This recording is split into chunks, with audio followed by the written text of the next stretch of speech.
Olho louco, né? Muito top. Tem Lara News, né? Eu tenho que soltar o Lara News, gente. Não, eu não vou nem soltar o Lara News hoje. Segura, tá? Depois vocês me mandam no WhatsApp que eu dou uma acelerada aqui por causa dos avisos. Eu preciso pregar essa palavra. Hebreus capítulo 12, versículo 1 e 2. A gente vem construindo ao longo desse mês uma palavra. E essa palavra ela tem voltado principalmente para o nosso propósito de vida. A nossa igreja ela é construída, né, com a base dos 5 ministérios: adoração, comunhão, discipulado, serviço e missão. Nesse mês de agosto nós temos compartilhado sobre missão e sobre serviço, dois propósitos de vida que geram dentro de nós uma realização pessoal, em que a gente vai entender porque nós estamos aqui, e quando a gente coloca isso em prática, vem uma sensação de plenitude, não de frustração, nem de crises de ansiedade ou algo parecido. Eu ministrei primeiro em Atos 3, onde Pedro e João estavam entrando no templo. Tenta mais, um pouquinho mais de silêncio, a gente consegue ainda. Pedro e João eles estavam entrando no templo, e todos os dias era colocado um paralítico na porta do templo a fim de que pedisse esmolas. Quando Pedro estava entrando, o paralítico pede dinheiro. Pedro fala assim: não tenho ouro nem prata, mas o que eu tenho te dou. Em nome de Jesus Cristo, levanta e anda. O que o paralítico fez em seguida? O que ele fez em seguida? Alguém acha que foi diferente? Ele andou ou não andou? Mas a Bíblia vai dizer, Pedro estendendo a mão, depois que ele falou em nome de Jesus Cristo, levante e anda, ele deu a mão, e quando ele dá a mão, o paralítico se levanta. Nós temos o nome de Jesus como algo muito poderoso, mas tem gente que está caída perto de nós, que às vezes só o nome de Jesus não levanta esse tipo de gente. A gente precisa usar o nome de Jesus com poder, mas tem que dar a mão e levantar esse que está caído. Segunda mensagem que eu falei foi Jesus, Evangelho de João fala, nos últimos dias, Jesus nunca havia se apresentado com uma capa, mas nesse dia, João vai dar ênfase que ele está com uma capa, a capa real. E ele tira a sua capa, amarra na cintura, transforma ela numa toalha, e ele vai lavar os pés dos discípulos. E eu ensinei que a igreja de verdade não é aquela que lava o pé do pastor, e eu não suporto isso, e ninguém vai fazer isso nesse lugar. Por quê? Porque Jesus não estava ensinando isso. Jesus estava ensinando a lavar o pé do Judas, estava ensinando a lavar o pé do Pedro, e não é fácil lavar o pé de gente xarope, gente chata. Mas Jesus falou assim: olha, eu sendo o Senhor e Mestre, e vocês concordam com isso, vocês vão e façam a mesma coisa. Se eu sou Senhor e Mestre de vocês e o exemplo, então vocês não devem só conhecer, tem que colocar em prática. Vocês vão pegar o talento de vocês e vocês vão levantar, vão dar a mão a gente que vocês não conhecem, vocês vão lavar o pé de pessoas que fazem mal para vocês. Isso é um evangelho de verdade. Eu uso o meu talento, o meu tempo, para poder servir outras pessoas que talvez não merecem nem o meu tempo e o meu talento e o meu amor. Mas o evangelho de verdade do Cristo diz assim: eu abro mão da minha vontade pessoal para poder viver o evangelho do Cristo de verdade. Ministramos também sobre a parábola do bom samaritano. Jesus vai ensinar algo tão poderoso. Havia um sacerdote, um levita e um samaritano, e um homem que havia sido ferido, machucado, e estava caído no meio da calçada, no meio da estrada. A Bíblia vai dizer que o levita e o sacerdote, eles passam de longe, mas o samaritano, né, ele vai ajudar esse que está sofrendo.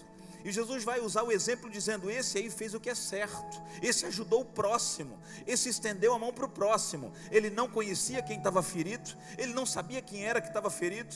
Quem deveria fazer? E se eu for perguntar para todo mundo, você vai dizer: era o sacerdote, era o levita, que trabalhava na obra do Senhor.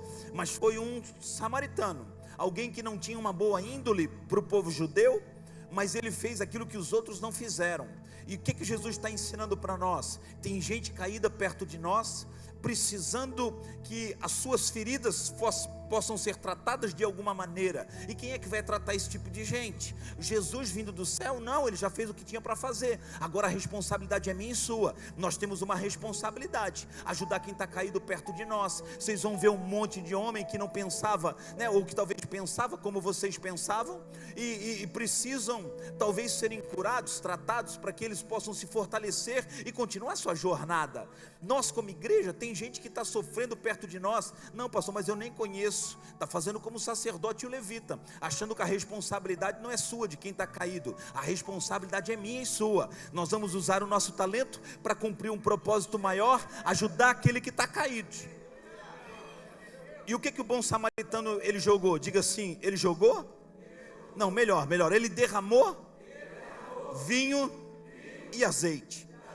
E o que eu falei muito sobre isso? Vinho e azeite são dois ingredientes que, para ficarem prontos e ficarem dentro de um recipiente, dá trabalho pra caramba, demora muito. Pegar uma semente, jogar no solo, esperar crescer, né, frutificar, né, a parreira de uva, sei lá quanto tempo demora. Azeitona, no mínimo, né, para ela poder, né, gerar azeitona, no mínimo 5 anos, né, aqui nasce mais rápido, frutifica mais rápido.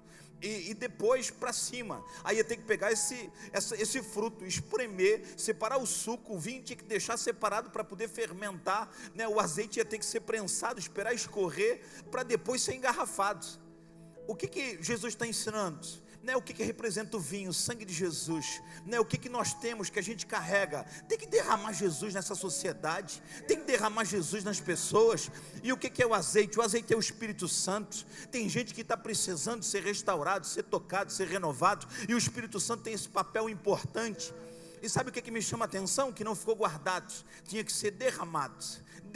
E eu falei, né, terminei falando aquilo que Paulo falou para Timóteo, nos últimos momentos de vida dele. Ele vai falar para Timóteo: olha, Timóteo, quanto a mim, eu já estou sendo derramado como uma oferta de libação. Era a oferta que o azeite era derramado diante de Deus, né? E ele fala assim, ó: combati o bom combate, acabei a carreira e guardei a fé. Quanto a mim, já estou sendo entregue como oferta de libação. Isso, o azeite derramado. O azeite não tinha que ficar dentro do recipiente. Ele está dizendo: eu estou me entregando. Entregando por quem? Entregando por vidas, por pessoas, se dedicando, dando o seu tempo, dando o seu talento, dando a sua oferta, investindo em gente que talvez ele nunca conhecia, mas ele está se entregando. Por quê? Porque ele tinha uma convicção do seu propósito, da missão que ele tinha que cumprir nessa terra. E o que poderia fazer com que essa missão fosse alcançada? O talento que Deus havia entregue para ele. Você tem um talento, você tem algo importante da parte de Deus, e você precisa ajudar pessoas que estão caídas perto de você. Agora eu começo a pregar. Vocês me dão 5 minutos, igreja? Quem me dá 5 minutos aí? 5, 10, 15, acabou-se. Não vamos virar o culto hoje aqui, vamos fazer vigília nesse lugar aqui. Vocês estão achando que eles estão cansados? Mulherada, se prepara, eles vão chegar em casa e botar para quebrar ainda. Só os casados, né? Não se assanhe não. Tem solteiro aqui? Solteiro adulto? Tem solteiro adulto? Solteiro adulto? 1, 2, 3, 4. Não, vocês não são solteiro adulto, vocês são jovens ainda. 4, 5, ó. 6. Nós temos os solteiros adultos, sem sacanagem. Nós temos os solteiros adultos aqui. Cadê o nosso irmão que, né, arrumou uma namorada nos solteiros adultos? Cadê ele, tá? Ó, né, ele arrumou uma namorada nos solteiros adultos. Bacana isso daí, né? O objetivo não é arrumar uma namorada, mas, né, é a gente poder ter uma linguagem, né, de gente que vive o que a gente vive também. Porque a vida de vocês não é fácil. O cara que já tem experiência de, né, de vida, né, amorosa, não é fácil. Então precisa organizar a sua vida com gente que pensa igual. Agora, se Deus organizar, é melhor do que pegar essa cacalhada lá fora que só dá trabalho. Cheio de mulher, cheio do Espírito Santo aqui, querendo um homem bacana. Vamos lá, Hebreus capítulo 12, versículo 1 e 2. Rapidinho, vai. Tendo os olhos fitos em Jesus, autor e consumador da nossa fé, ele, pela alegria que lhe fora proposta, suportou a cruz, ao desprezar a vergonha. Não, bota um primeiro. Volta mais um. Aí. Portanto, também nós, uma vez que estamos rodeados por tão grande nuvem de testemunhas, segura aí, Pai, eu consagro essa palavra a Ti, Deus. Deus, tem uma igreja que precisa ouvir a Tua voz, a Tua direção, entender os Teus propósitos. E mais uma vez, Senhor Deus, nós temos talentos e temos um propósito. Nós vamos servir ao Senhor com convicção. Então nos ajude mais uma vez nessa noite a trazer a Tua palavra, que a igreja possa entender, em nome de Jesus. Nós estamos rodeados de uma grande nuvem de testemunha. Que testemunha é essa? É gente, está falando dos heróis da fé, gente que com a sua própria vida, ele honrou ao Senhor. Então essa testemunha é alguém que conseguiu resistir ao dia mal, alguém que conseguiu resistir às ciladas do inimigo e manteve a sua fé intacta no Senhor até o último dia. Então o dia que a gente desanimar, tem testemunha viva, sabe, que serviu de exemplo para a gente continuar. Então esse tipo de testemunha, continua. Livremos-nos, isso é a atitude nossa, de tudo que nos atrapalha e de todo o pecado que nos envolve, e corramos com perseverança a corrida proposta para nós. Tem uma missão que foi proposta para nós. Diga assim: Deus me entregou uma missão. Olha só, tem uma missão que precisa de pressa. Corramos, mas para que essa corrida seja efetiva, eu tenho que deixar para trás o peso do pecado, aquilo que me envolve nessa vida, e focar no propósito maior. Agora o versículo 2 é fantástico. Coloca lá que você vai entender. Tendo os olhos fitos em Jesus. Como é que a gente vai seguir essa corrida? Diga assim: olhando para Jesus, autor e consumador da nossa fé. Ele, pela alegria que lhe fora proposta, vamos falar todo mundo junto, a partir do ele ali, 1, 2, 3.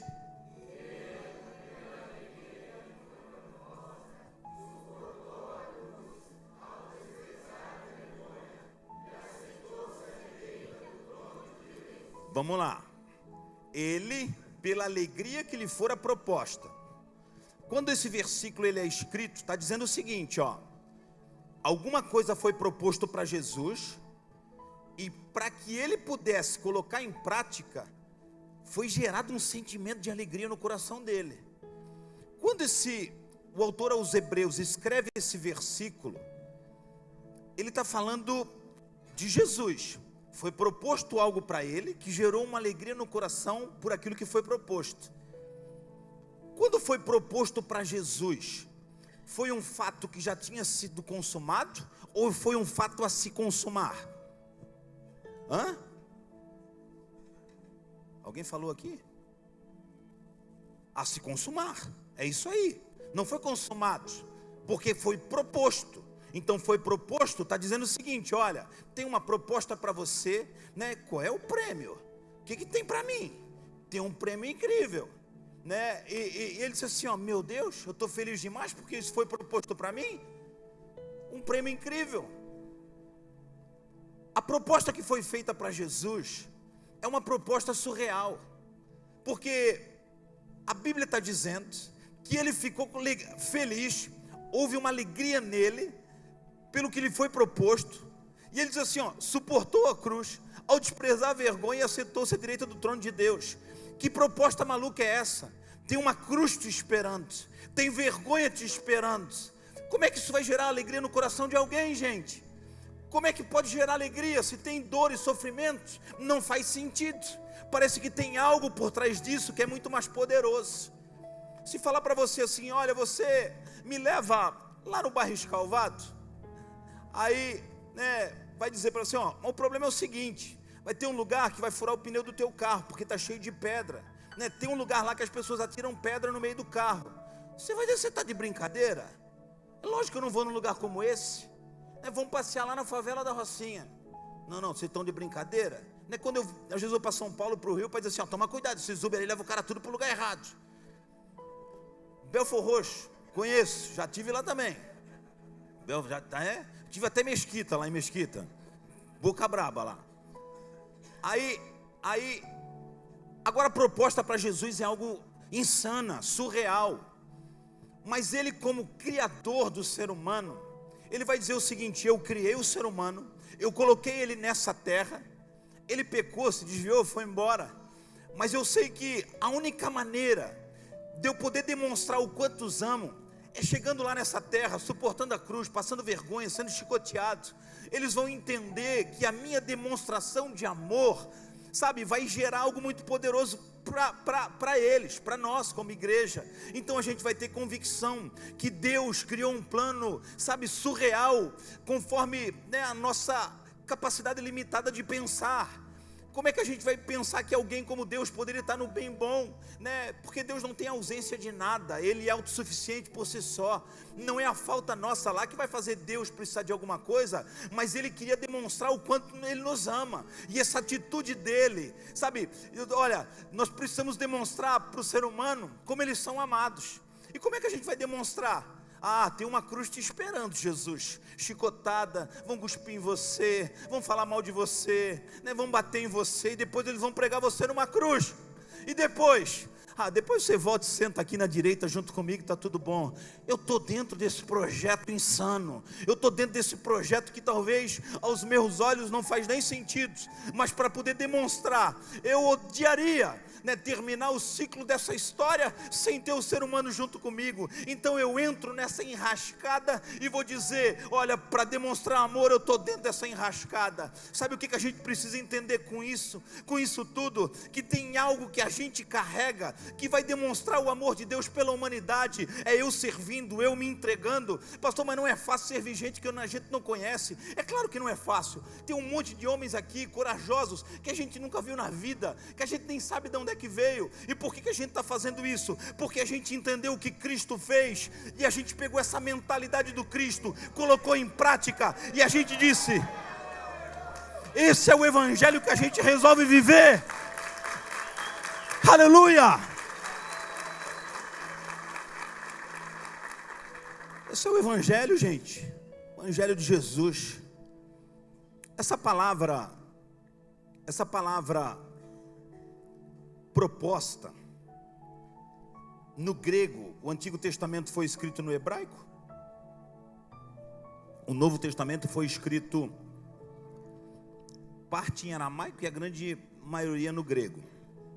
Estou olhando o relógio ali, gente, nós não costumamos atrasar culto, quem caminha conosco sabe, mas hoje eu vou precisar de mais 10 minutos para encerrar essa mensagem. Pastor fala 10, mas eu vou tentar. Essa palavra no grego, proposta, pela alegria que lhe fora proposta, ela diz assim, o significado dela é prokeimai. Esse termo era usado no contexto dos antigos jogos e corridas gregas para descrever o prêmio que ficava exposto na linha de chegada. O prêmio era colocado de antemão à vista de todos os atletas para servir de motivação e incentivo durante o percurso exaustivo. Quando o autor de Hebreus, que a gente não tem convicção de quem que é, ele escreveu isso ali, ele estava tentando gerar dentro de nós, na verdade para o povo grego, e ele usou uma palavra que no mundo antigo era muito usado, prokeimai. Isso tem a ver com alguém que ia para uma competição, e aquilo que gerava um desejo de terminar essa competição, era o prêmio que estava do outro lado de chegada. O que tem que gerar dentro de nós, ao servir, ao lutar, ao batalhar essa jornada, não é essa vida aqui é passageira. Nós precisamos mudar o nosso foco, enxergar que do outro lado tem algo que foi preparado para Deus, algo que foi preparado por Deus para cada um de nós.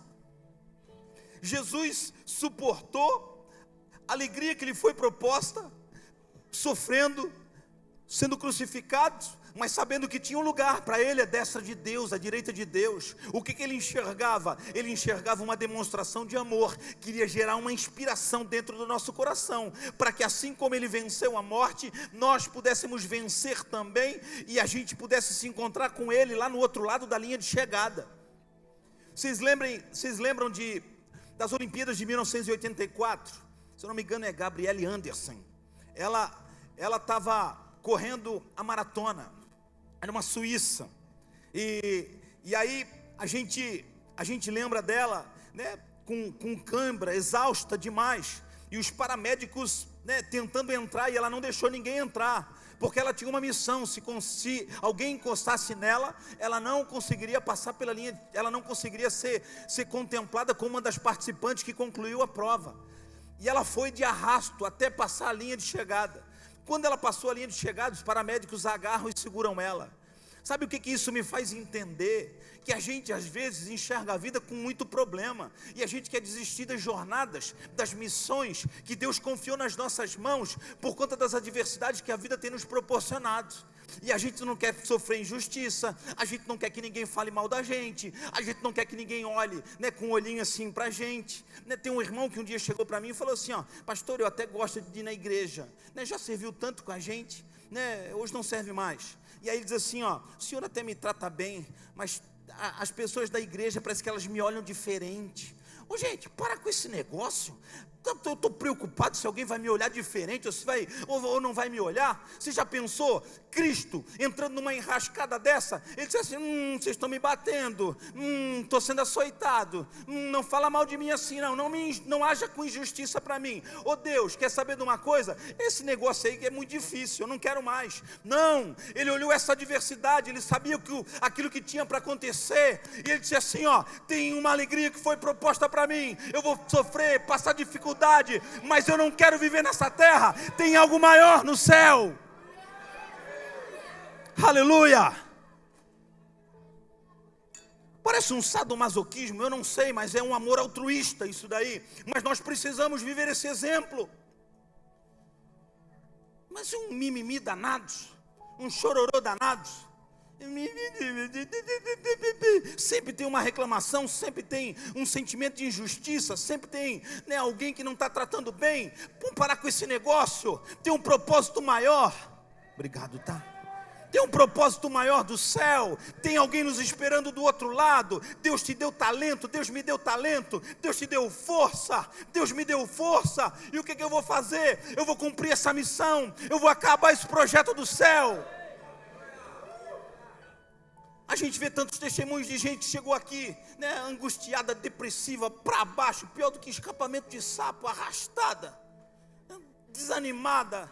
Aí quando vai conversar com ela, crise de ansiedade, síndrome do pânico, depressão, essas doenças psicossomáticas, né, corroendo a alma por dentro. E a gente vai falar, vai tentar aconselhar, a gente começa a enxergar um desenho que é muito repetitivo aqui na igreja. Gente que está preocupado com consigo próprio, gente egoísta que só se preocupa consigo e vai tentando alimentar o ego, as suas vontades pessoais. Quando não é suprida, faz beicinho assim, igual filho pequeno, né, mimizenta, e aí vai deixando esse negócio crescer, e quando vê, está engolido por esse sentimento de ego, sabe, o mundo girando em torno de si, fica doente.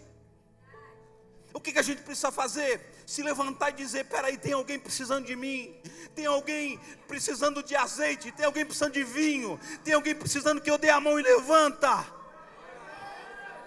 Ô gente, eu estou cansado de virar o ano e não ter uma alma para ganhar para Jesus. Nós entramos, né, na reta, nós entramos agora na campanha mais um para Jesus, que é o batismo. A gente precisa, no último final de semana de novembro, batizar pelo menos 500 pessoas.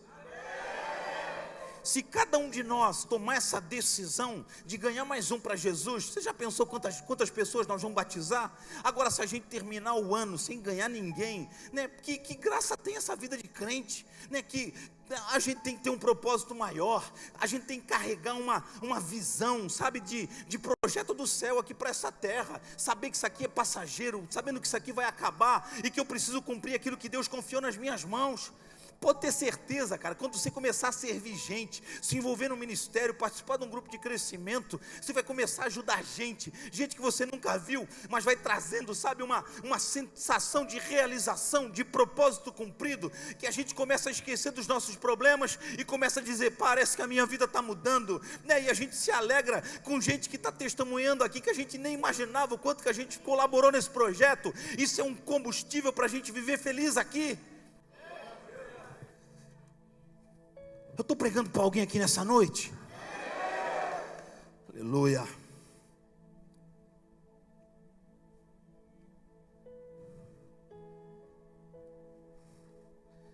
Eu fico pensando, a gente já vai acabar, que o meu talento vai ter que ser usado por uma proposta do céu para cada um de nós. Foi proposto para Jesus. E ele se alegrou. agora está sendo proposta para mim e para você. Esse negócio, por que eu perguntei para você que isso era um fato consumado ou era um fato a se consumar? Porque eu queria que você entendesse que Jesus entrou nesse negócio consciente. Ele vai falar em Lucas capítulo, Jesus, se eu não me engano é 19:51, vamos lá, 6, deu um branco. Ele vai dizer que ele estava indo para Jerusalém,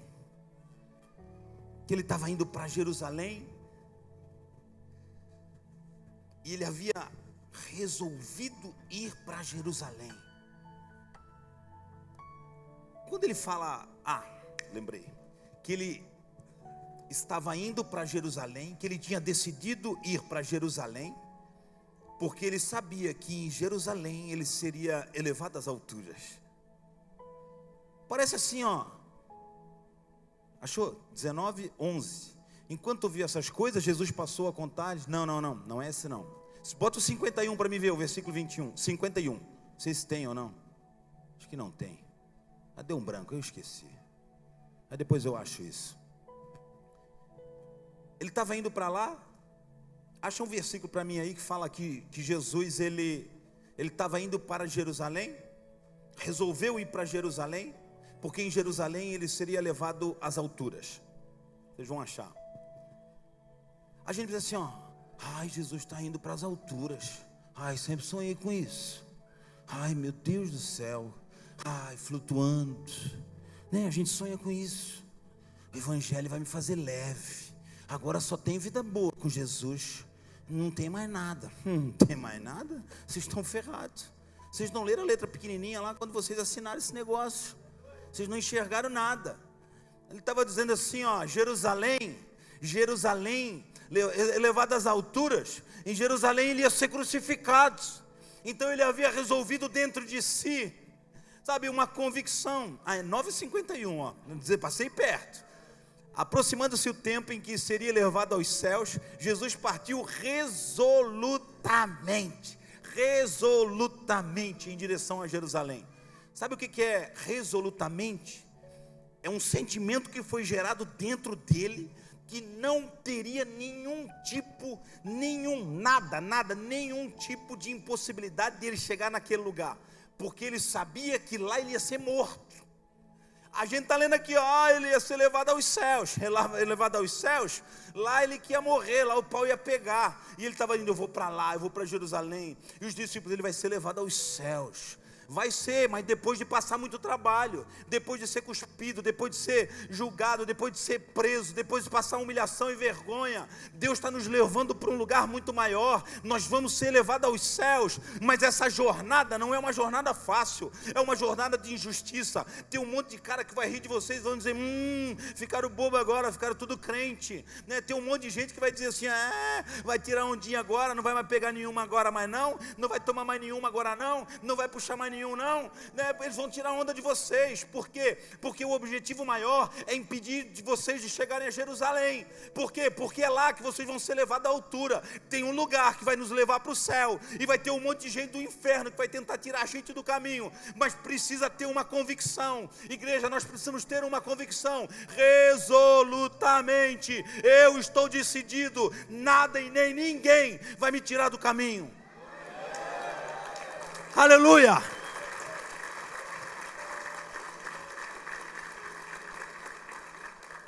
Tem alguém aqui que monta cavalo? Gosta de cavalo? Tem? O Vini gosta. Mais outro cavaleiro. Tem mais aqui? Quando era pequeno eu montava cavalo. Eu não monto mais nada. Thierry é bom de cavalo. Quando tu que ensinou?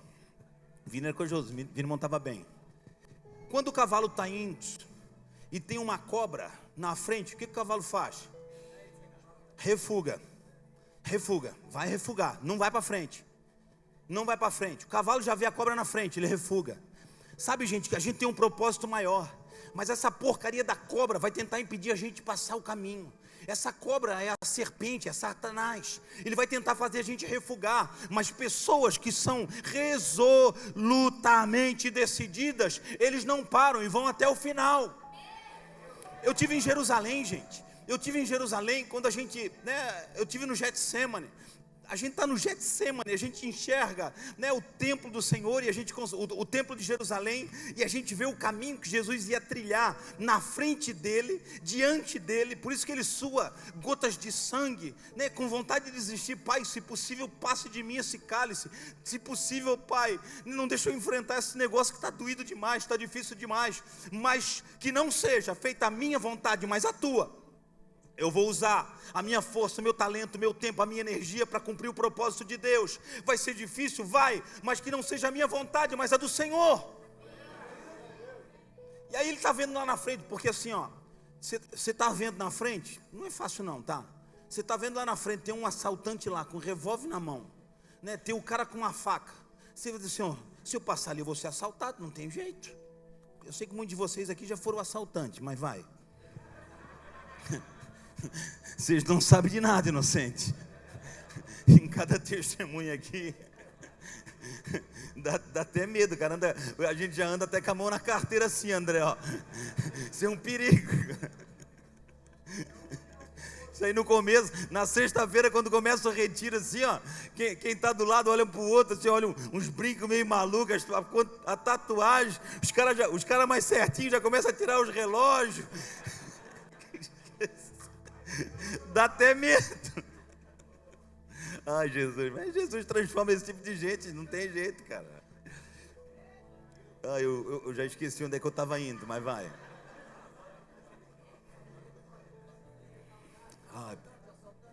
O assaltante.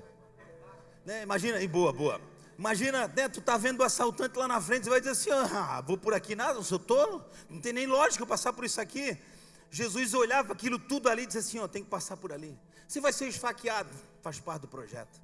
Se vão falar mal de você, faz parte do projeto. Vão bater em você, faz parte do projeto. E o que ele estava vendo, gente? Que motivação era essa? Ele estava vendo o que tinha do outro lado da linha de chegada. Ele estava pensando assim, para mim poder demonstrar para a Igreja Luz da Vida, num domingo como aquele, eu tinha que enfrentar tudo isso para dizer para eles que dá para passar, que tem como enfrentar as dificuldades dessa vida. E o que ele fez? Seguiu, enfrentou, não desistiu. Ele sabia que pessoas valem mais do que qualquer outra coisa. E tinha uma proposta que foi apresentada para ele, que gerava um entusiasmo em sofrer do jeito que ele sofreu. Era você que estava no plano de Deus. Era você que estava no plano de Deus. E ele estava andando pensando em cada um de nós. Dá para imaginar que negócio é esse, que valor que a gente tem, que amor é esse que o céu tem por cada um de nós. E como é que eu vou viver? Eu vou viver para mim? Claro que não faz mais sentido.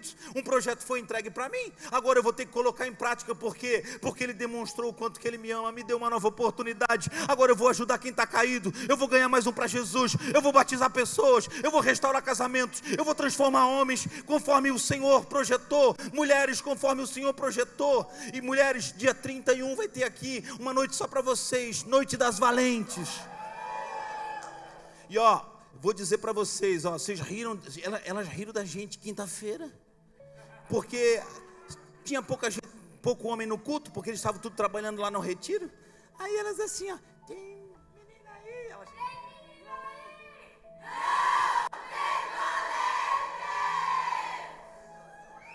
Cara, tem bastante homem aí, aqui nem se fala. Vamos mostrar para elas hoje, vamos. Tem menino aí? Não tem homem!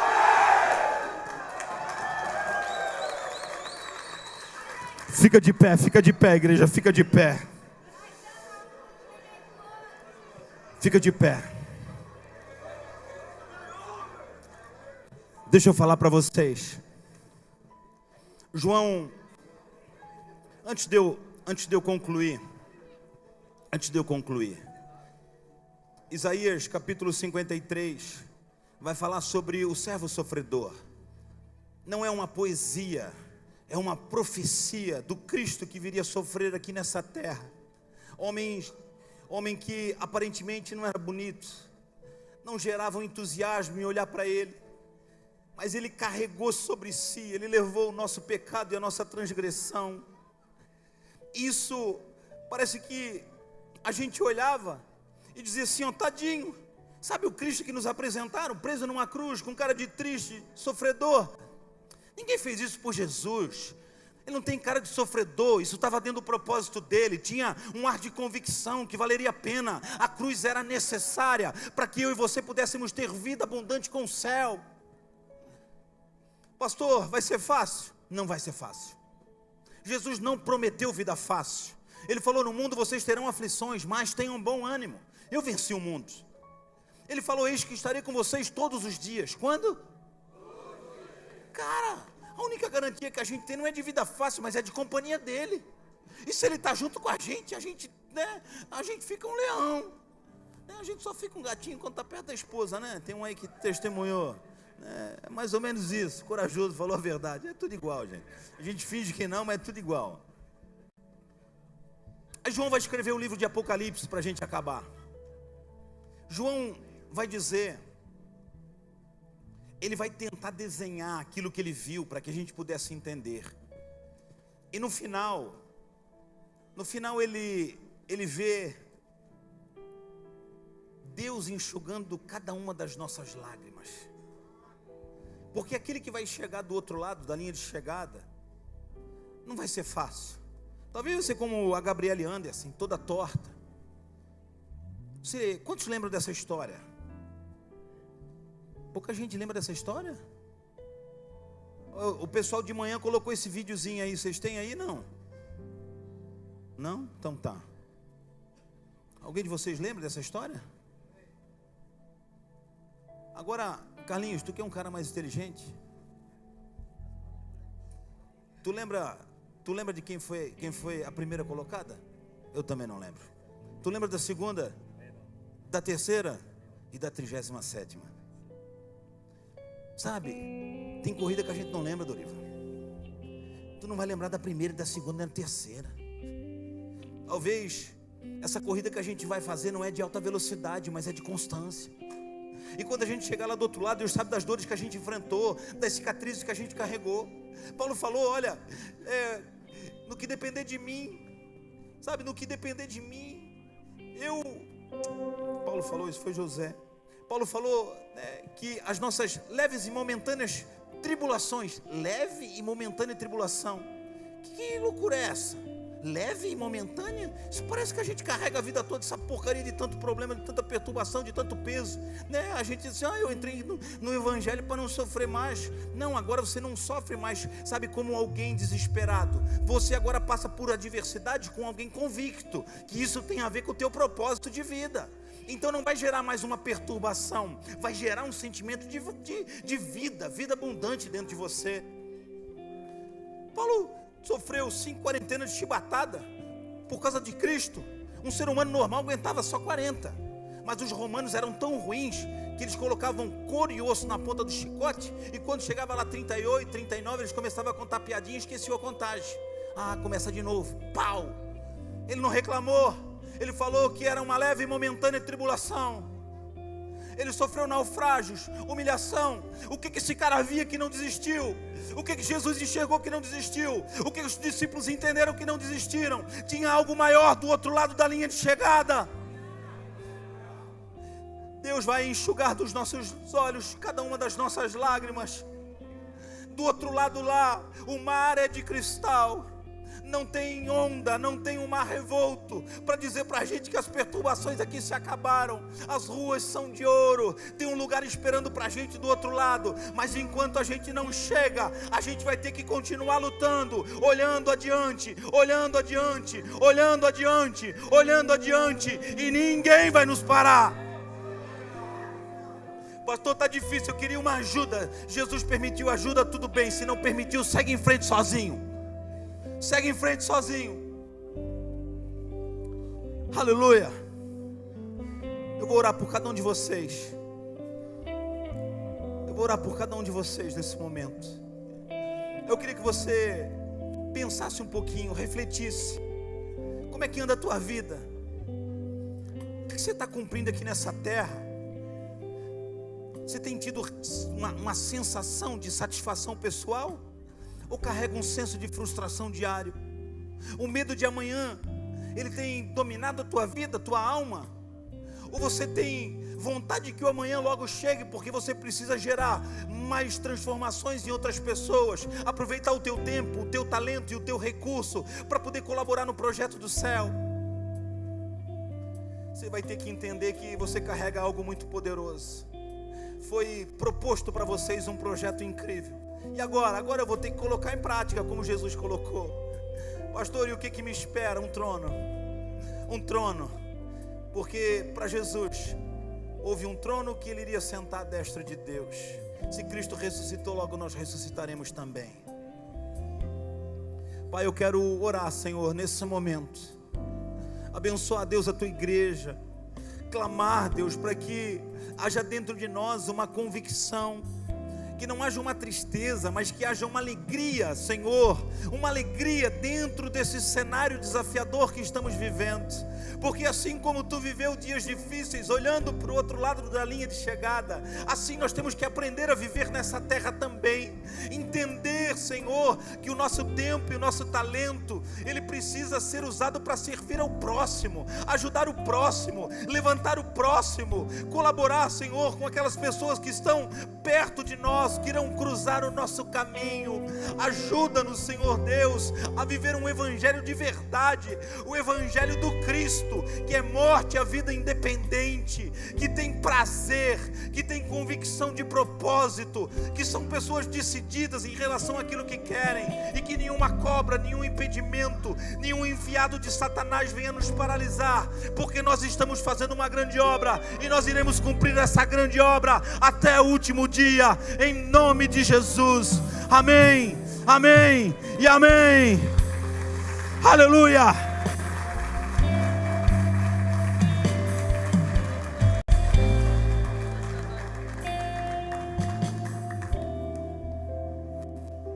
Senta aí, gente, 5 minutos e eu acabo o culto. Meu Deus do céu, eu esqueci. Gente, senta aí, nem sai daqui, por favor. 5 minutos e eu acabo o culto, senta. A gente vai receber